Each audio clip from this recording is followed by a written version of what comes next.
Sikinsa nga naminaw sa mga pulong sa Ginoo, ipamatuod sa buhay sa kinabuhi mo.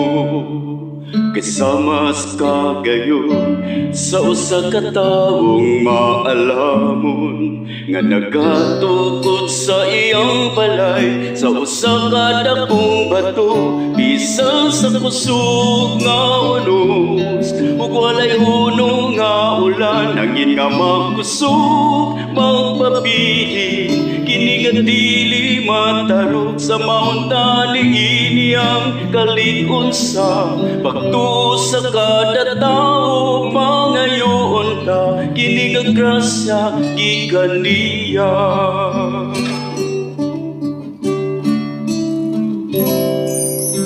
Apan ang taong naminaw sa mga pulong sa Ginoo, ug wala ipamatuod diya sa iyang mga buhat.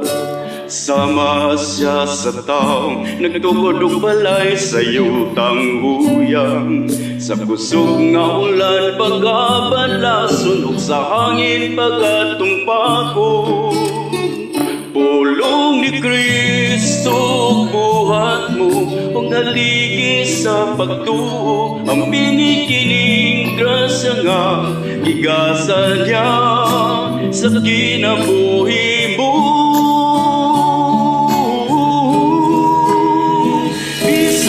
Kusog nga unos ug walay hunong nga ulan, hangin nga magkusog magpapili, kini nga dili matarog sa maunta ni ang kalig-on sa pagtuo sa kada tawo. Pangayoon ta, kini nga grasya gikan niya,